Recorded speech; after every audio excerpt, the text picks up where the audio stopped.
નમસ્કાર, ધર્મલોકમાં આપનું સ્વાગત છે. હું છું કૃષ્ણા. દર્શક મિત્રો, વિઘ્નોને દૂર કરી કાર્યોમાં સફળતા અને કલ્યાણ પ્રદાન કરવામાં ગણેશજીનું સ્થાન મોખરે છે. કહેવાય છે કે આસ્થા અને ભક્તિપૂર્વક મંત્ર, યંત્ર, તંત્ર આ ત્રણમાંથી કોઈ પણ પ્રકારે કરવામાં આવતી ગણેશ સાધના તમને અવશ્ય સિદ્ધિ પ્રદાન કરે છે. કોઈ પણ કાર્યનો પ્રારંભ કરતા પહેલા શ્રી ગણેશની પૂજા કરવામાં આવે છે. સૌપ્રથમ તેમનું આહ્વાન કરવામાં આવે છે. એનું એક જ કારણ છે કે આગળ જઈને કોઈ પણ પ્રકારનું વિઘ્ન, સંકટ કે મુસીબત આવે તો ગણેશજીના પ્રભાવથી તે સમાપ્ત થઈ જાય છે. વિઘ્ન નિવારણ કરવાની સાથે જ ગણેશજીને વિદ્યા, બુદ્ધિ, વૈભવ, સમૃદ્ધિ, શક્તિ અને સન્માન આપનારા પણ ગણવામાં આવે છે. તેવા ગણેશજીના ધામોના દર્શન કરીશું અને સાથે જ જાણીશું ગણેશ મહિમા.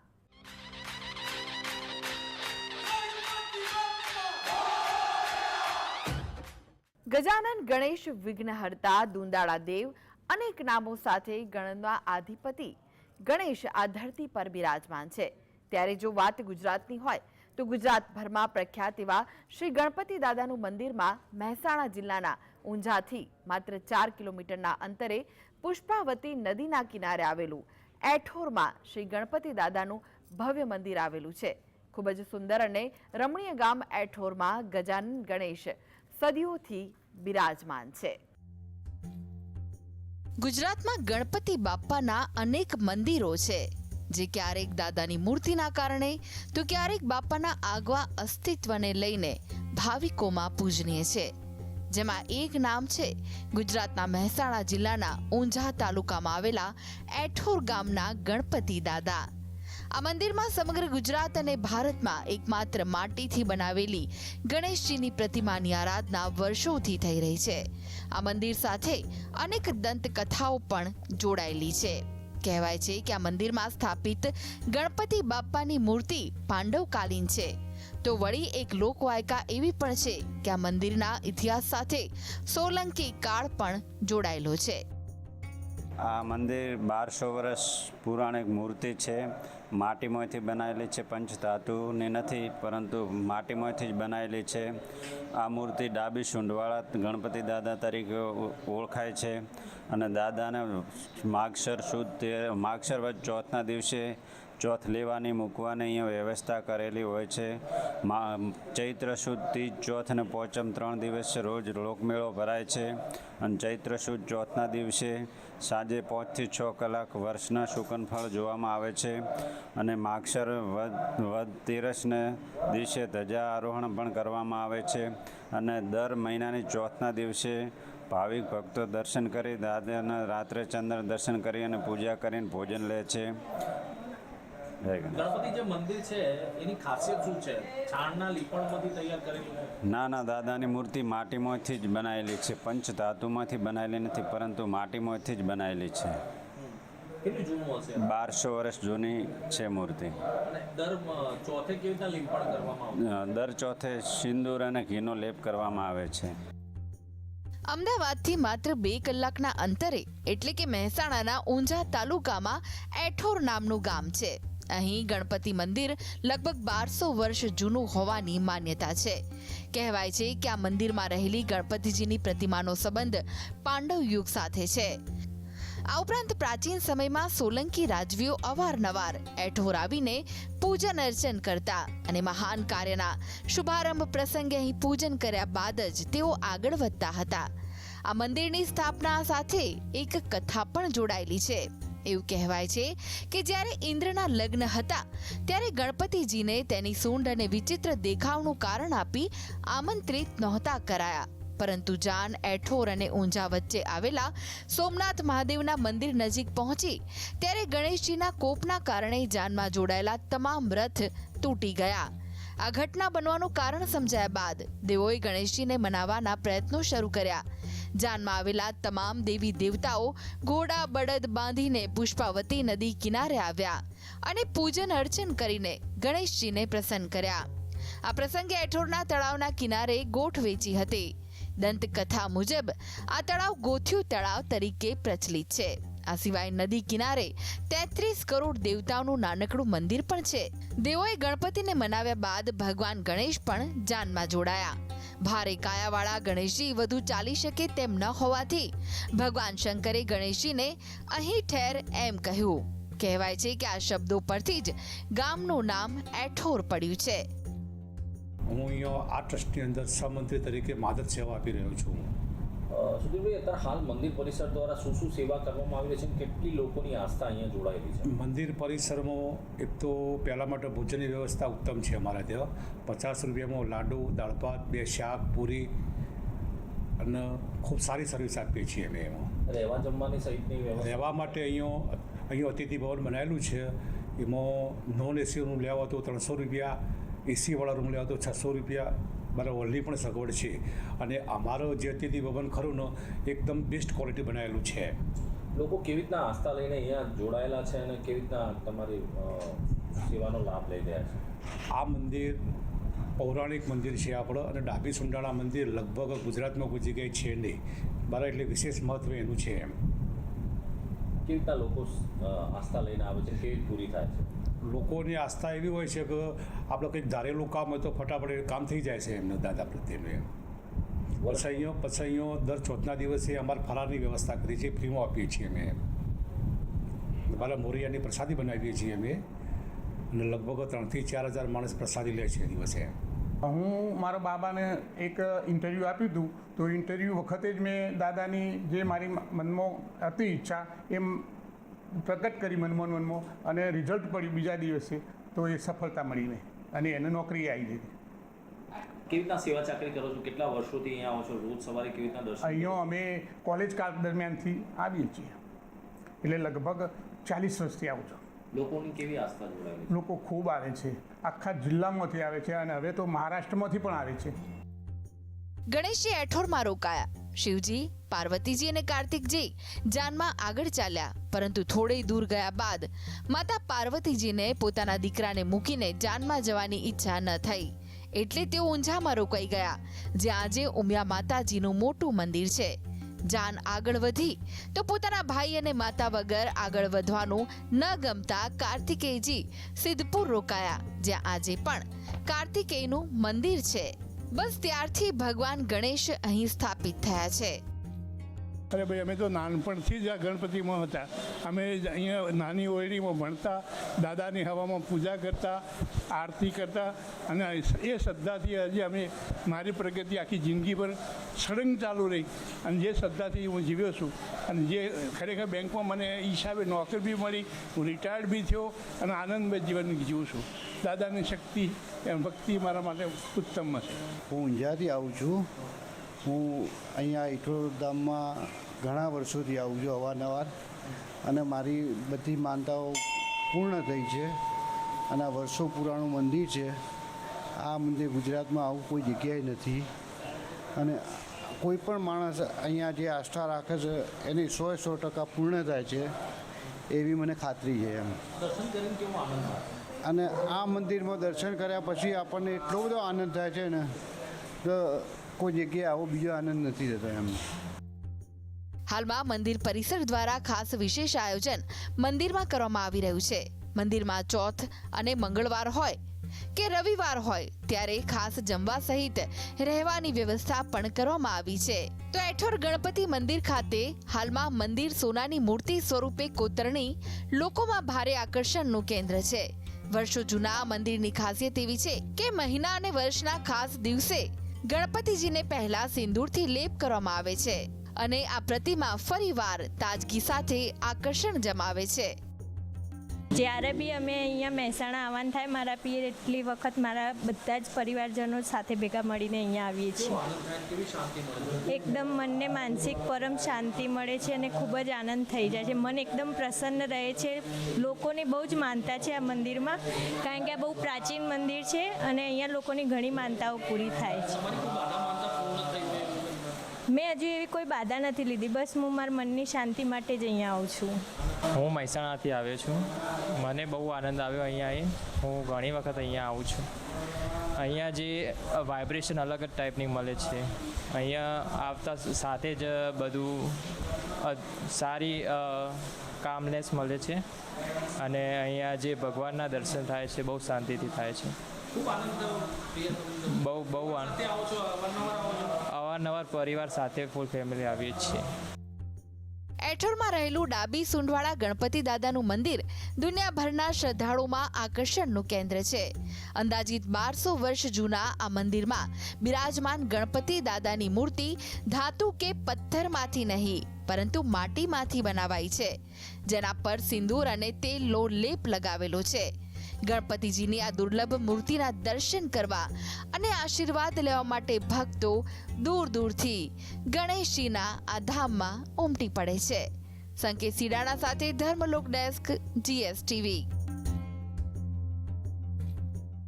અમદાવાદના વસ્ત્રાપુરમાં ગણપતિજીનું સુંદર મંદિર આવેલું છે. સરદાર પટેલ સેવાદળ ટ્રસ્ટ દ્વારા આ મંદિરની 2006માં સ્થાપના કરવામાં આવી હતી. મંદિરે મોટી સંખ્યામાં ભાવિકો દર્શન કરવા આવે છે.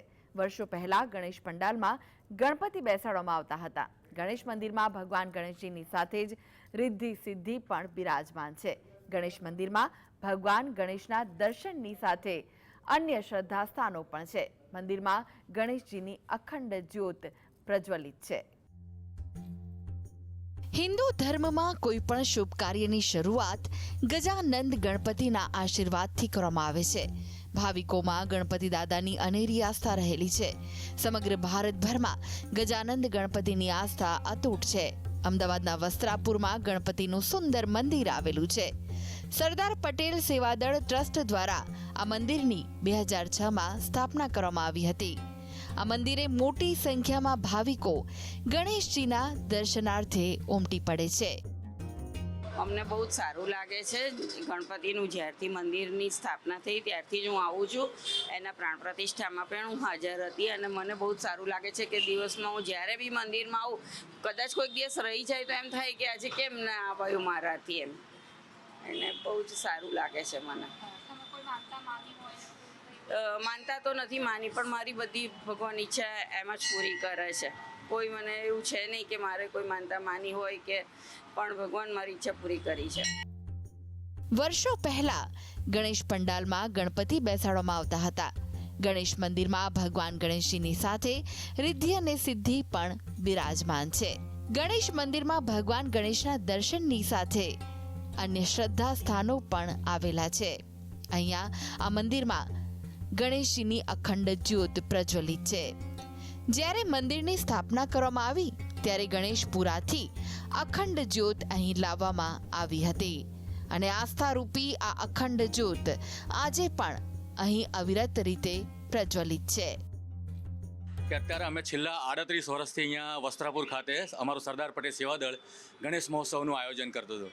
અમારા સરદાર પટેલ સેવાદળના પ્રમુખ શ્રી ધરમજીભાઈ દેસાઈ અને અમને મિત્રોને એવો વિચાર આવ્યો કે આપણે ગણેશ મહોત્સવ આટલું ભવ્ય કરીએ છીએ તો દાદાનું એક વસ્ત્રાપુર ખાતે મંદિર હોવું જોઈએ. એટલે આ અમારી અગમ્ય ઈચ્છા, પ્રબળ ઈચ્છા અને બાપા મોરિયાના આશીર્વાદ કે અમારું મંદિરનું અમે નિર્માણનું વિચાર્યું અને દાદાના આશીર્વાદથી અહીંયા અમે મંદિર બની ગયું. મંદિરમાં આ આપણે જે મંદિરનું નિર્માણ થયું છે એમાં આખા સમગ્ર મંદિરના પથ્થર ધ્રાંગધ્રાથી લાવવામાં આવે છે. ધ્રાંગધ્રાના લાલ પથ્થરો છે. દાદાની મૂર્તિ એક જ આરસમાંથી બનેલી છે, જયપુર આરસમાંથી બનેલી છે.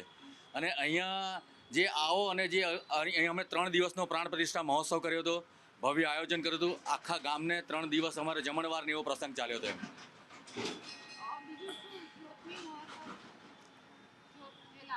દાદાની જ્યોતિ આપણે કોઠ ગણેશપુરા મંદિર છે ત્યાંથી આપણે દાદાની જ્યોત લાવ્યા હતા અને દાદાની જ્યોત અખંડ જ્યારથી લાવ્યા 2006 મહાસુદ તેરસથી જ્યારે જ્યોત લાવ્યા આજ સુધી એ અખંડ દીવો આપણે પ્રગટ થાય અહીંયા આગળ પ્રગટ્યા કરે છે.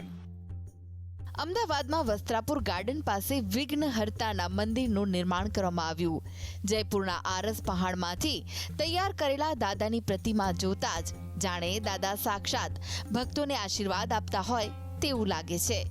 મંદિરના નિર્માણની જો વાત કરીએ તો વસ્ત્રાપુર અને તેની આસપાસના વિસ્તારમાં ભગવાન ગણેશનું એક પણ મંદિર નહોતું. અહીંના સરદાર પટેલ સેવાદળ યુવક મંડળ દ્વારા ગણેશ મહોત્સવનું આયોજન કરવામાં આવતું હતું. ત્યારે યુવકોને વિચાર આવ્યો કે ભગવાનનું કાયમી સ્થાપન કરવામાં આવે તો. આ વિચાર દ્વારા લોકોના સહયોગથી એક મંદિરનું નિર્માણ કરાયું. ધાંગધ્રાના લાલ પથ્થરથી મંદિર બંધાવવામાં આવ્યું. જયપુરી આરસના એક જ પથ્થરમાંથી દાદાની પ્રતિમા તૈયાર કરાઈ. ગણપતિપુરાથી જ્યોત લાવીને અખંડ જ્યોતના દર્શન કરવા અહીં મોટી સંખ્યામાં ભક્તો લાવે છે. ભાવિ ભક્તો જોયા છે જે બહાર ક્યાંક એમને ભણવા જવું હોય કે કોઈ વર્ક વિઝા માટે જવું હોય તો એમની વિઝાની પ્રોસેસ થતી નથી ને બહુ વિઘ્નો આવે છે. પણ અહીંયા એ ભાવિ ભક્તો આવે ત્યારે દાદાને પ્રાર્થના કરે છે અને અહીંયા ભગવાનને આપણે વિઝા માટેની ફાઇલ ધરાવે છે ત્યારે એ લોકોની 100% બધાની ફાઇલ સક્સેસફુલ જાય છે અને વિઝા બી એમને મળી જ જાય છે. આપણા અહીંયા મંદિરનો જે વાઇબ્રેશન જે પ્રભાવ છે બહુ એટલો તેજસ્વી છે કે જે આપણે વિચારી બી ના શકીએ.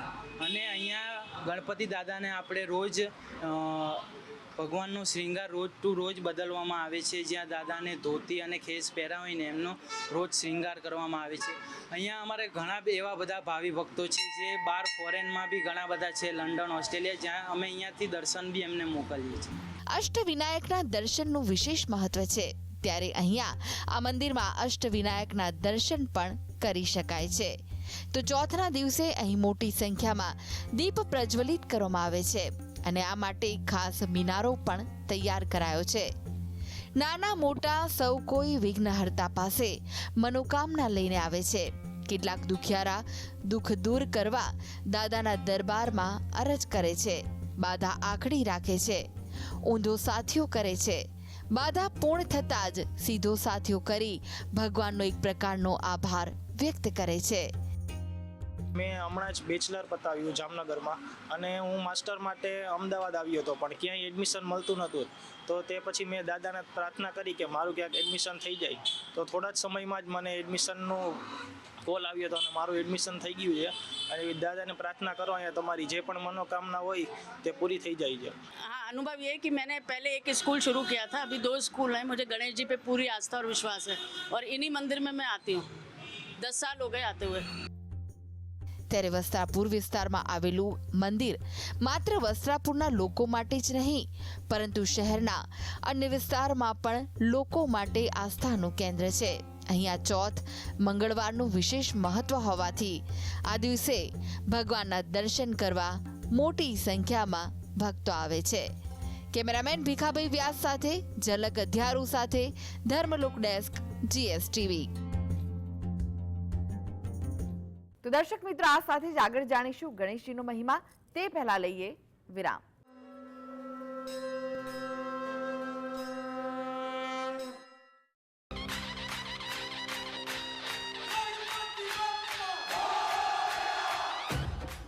વિરામ બાદ આપનું સ્વાગત છે દર્શક મિત્રો. ધર્મલોકમાં આજે ગણેશજીનું જે સ્વરૂપ છે તે શું સૂચવે છે અને સાથે જ તેમનું જે વાહન છે તેનો શું મહિમા રહેલો છે તે જણાવીશું. ને આ વિશે વધુ માહિતી માટે આપણી સાથે જોડાયેલા છે જ્યોતિષાચાર્ય હાર્દિકભાઈ જોશી. હાર્દિકભાઈ, ધર્મલોકમાં આપનું સ્વાગત છે. નમસ્કાર. હાર્દિકભાઈ, આજે જે ગણેશોત્સવ છે તેનો બીજો દિવસ છે અને ગણેશજીના સ્વરૂપ વિશે વાત કરવાના છે. ત્યારે ગણેશજીનું સ્વરૂપ શું સૂચવે છે અને તેમાંથી શું શીખવું જોઈએ? જી બિલકુલ. ગણેશજીનું સ્વરૂપ કે લંબોદરમ નમસ્તુભ્યમ સતતમ મોદક પ્રિય. ભગવાન ખૂબ જ શરીર પોતાનું વિશાળ ધરાવે છે. મહાકાય સૂર્યકોટી સમપ્રભ. ભગવાન કરોડો સૂર્ય સમાન દૈદીપ્યમાન પોતાનું સ્વરૂપ. એની અંદરથી એટલું બધું તેજ નીકળે કે જે કરોડો સૂર્યના એક સમાન એ ભગવાનની મૂર્તિ બિરાજમાન હોય. ભગવાન ગણપતિ મહારાજની આંખો એ એકદમ સૂક્ષ્મ એટલે કે નાની. સ્વરૂપની દ્રષ્ટિએ જોવામાં આવે તો ગણપતિની આંખો એકદમ નાની હોય છે, જે બારીકાઈથી જોતા શીખવાડે છે. જીવનમાં કેવું કેવું જોવું જોઈએ તો એકદમ નાનામાં નાની વાત પણ એ પોતાના મગજની અંદર પોતાના ધ્યાનમાં હોવી જોઈએ, જેનાથી માણસ જલ્દીથી સફળ થઈ શકે. ગણેશજીનું સ્વરૂપ એ પોતે જ પોતાના સ્વરૂપ એટલે કે સૌથી પહેલા નંબરમાં એમનું મોટું પેટ. તો વિશાળ પેટ એમનું એ બતાવે છે કે દરેક વસ્તુઓને પચાવવી, ડાયજેસ્ટ યોર સક્સેસ, સફળતાને પચાવતા શીખવી તો જ ગણેશજીની ઉપાસના કરવી જોઈએ. જીવનમાં ગણપતિ દાદાનું એ પેટનો મહિમા બતાવ્યો કે બધી જ વસ્તુઓને સંગ્રહિત એ પોતાના પેટની અંદર કરવામાં આવે છે. ખાલી ને ખાલી ભોજનની વાત નથી કરવામાં આવતી, પણ શાસ્ત્રમાં વાત કરી વર્ણન કર્યું કે ભગવાન ગણપતિ દાદા એ પોતાના પેટ દ્વારા એ પોતાના ભક્તોને સૂચન કરે છે અને બતાવે છે કે દરેક વસ્તુઓને સંગ્રહિત સારી રીતે કરવી જોઈએ. એમના મોઢા ઉપર બહુ સૌથી મોટું નાક એટલે કે સૂંઢ એ વિશાળ છે. એ કોઈ પણ વસ્તુઓને ગ્રહણ કરતાં પહેલાં તેની સ્મેલ લેવી જોઈએ, વિચાર કરવો જોઈએ, ત્યારબાદ જ તે વસ્તુને ગ્રહણ કરવી. એ સ્થાનની અંદર પણ જવું અને કોઈ પણનું આમંત્રણ પણ સ્વીકારવું કેવી રીતે, તો ગણપતિ દાદાની એ સૂંઢ એટલે કે નાકનું પ્રતીક એ આપણા જીવનમાં સૂચન કરતું હોય છે. વિશેષ તેમનું નાક આપણા જીવનની અંદર તેમ બતાવે છે કે ખૂબ ન બોલવામાં, વધારે પડતું ન બોલવામાં પણ ખૂબ મજા છે. ભગવાન ગણપતિ મહારાજ એ જે ભક્તોને, પોતાના ભક્તોને જીવનની અંદર આ વસ્તુઓનો પણ ઉપદેશ આપતા હોય છે. ભગવાનના કાન બહુ જ વિશેષ એટલે કે મોટા બતાવવામાં આવ્યા. સુપડા જેવા કાન, સુરપાકારમ. ભગવાન સુરપાકારમની અંદર કે સુપડા જેવા કાન, તમામ વસ્તુઓનો સંગ્રહિત કરતા પૂર્વે જે જીવનનો એટલે કે જગ્યાનો એ વસ્તુનો કચરો છે તે બધાને કાઢી નાખવો અને સારકો ગ્રાહ્ય એટલે કે સારી સારી વસ્તુઓને સંગ્રહિત. સુપડું જીવનની અંદર શું કામ કરે? તો સુપડું એ પોતાના અંદર રહેલો જે કચરો છે તેને બહાર કાઢવાનું કામ કરતો હોય છે. એ સુપડા દ્વારા જે બી વસ્તુ છે તેને સાફ કેવી રીતે રાખવી તે સુપડાથી રાખી શકાતી હોય છે. દરેક પ્રકારનું અનાજ જે પહેલાંના જમાનામાં લોકો એ સુપડાથી ગ્રહણ કરતા અને સુપડા દ્વારા જ એ પોતાના અનાજને સાફ કરી અને પછી સંગ્રહિત કરતા હતા. તો ભગવાનનું કાન એવું કહેવામાં આવે છે કે ન સાંભળવા જેવી વસ્તુઓને નકારી ન દેવી, પણ એ સાંભળ્યા બાદ પણ ન સાંભળ્યા જેવી સમજવી, તો જીવનમાં સુખી થવામાં મદદ થતી હોય છે. ભગવાનના કાન પણ તેવું કહેતા હોય છે, ભગવાનની આંખ પણ તેવું કહે છે. ભગવાનના પગ અને હાથ એ બંને નાના છે. સ્વરૂપ કરતાં એ બંનેની સાઈડ એટલે કે ભગવાનના હાથ અને પગ નાના છે. જીવનમાં કોઈ પણ વસ્તુ પ્રારંભ કરી હોય તો એ ધીમી ગતિએથી થાય પણ એ જલ્દીથી સફળતા પ્રાપ્ત કરી શકાતી હોય છે. ગણપતિ મહારાજ એના ભક્તોના જીવનની અંદર તેવી વસ્તુ જ પ્રાપ્ત કરાવતા હોય છે કે એ કોઈ પણ વસ્તુઓને કરવામાં આરંભ કર્યો તો એને ક્યારેય અધૂરી ન મૂકવી જોઈએ. અધૂરી ન મૂકવી તેના માટે કે એ ધીમે ધીમે પ્રારંભ કરેલું કાર્ય એ ક્યારેય માણસને હતાશ અને નિરાશ થવા નથી દેતો. ભગવાન ગણપતિ મહારાજ લાલ કલરના આસન ઉપર બિરાજમાન, તો એ એના ભક્તોને જીવનની અંદર એમ કહે છે કે તમે મારા શરણમાં આવશો તો તમામ પ્રકારનું શુભ ને શુભ જ ફળ પ્રાપ્ત થતું હોય છે. તો એ ફળ પ્રાપ્ત કરવા માટે એ ભગવાન એવા આસન પર બિરાજમાન છે. ભગવાન પોતે જે નૈવેદ્યને ગ્રહણ કરતા હોય, પોતાના ભક્તોની આગળ પોતાના ભક્ત દ્વારા મૂકેલો પ્રસાદ એ પણ ગ્રહણ કરવાની પદ્ધતિ એ ગણપતિ મહારાજ બતાવતા હોય છે.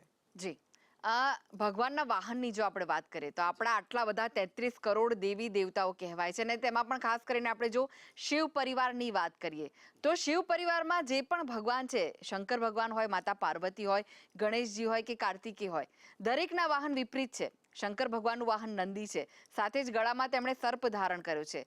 જો માતાજીની વાત કરીએ આપણે તો તેમનું વાહન સિંહ છે. જે નંદી, બળદ અને સિંહ એટલે કે એ લોકોનું કોમ્બિનેશન જ નથી, વિપરીત છે. કાર્તિકેયનું વાહન છે મોર, અને સાથે જ ગણેશજીનું મૂષક તે પણ વિપરીત છે. ગણેશજીના વાહનની ખાસ કરીને વાત કરીએ, શું વિશેષ મહત્વ રહેલું છે તેમના વાહનનું? ગણેશજીના વાહન વિશેની વાત કરવામાં આવે તો શાસ્ત્રમાં વર્ણન કર્યું કે મૂષક ઉપર એ ભગવાન સવારી કરી અને પોતે નગર યાત્રા એટલે કે આખા પૃથ્વીની પરિક્રમા કરવા માટે નીકળવાની વાત કરી. જ્યારે શિવ અને પાર્વતીનો સંવાદ થયો અને કાર્તિક સ્વામી અને ભગવાન ગણપતિ મહારાજ એ બંનેને જો કહેવામાં આવ્યું કે સૌથી પહેલાં પૃથ્વીની પરિક્રમા 3 વખત કરી અને કોણ પાછું આવશે, તો મયુર એટલે કે મોર લઈને કાર્તિક સ્વામી ઉડી ગયા અને ગણપતિ મહારાજ વિચાર કરવા લાગ્યા કે આ ઉંદર ઉપર હું કેવી રીતે જઈશ. પરંતુ એ માતા પિતાની પરિક્રમા આપણે બધા જ આ કથા જાણતા હોય છે કે માતા પિતાની પરિક્રમા કરી અને પૃથ્વીની પરિક્રમા કર્યાનું પુણ્ય એમના જીવનમાં પ્રાપ્ત થયું.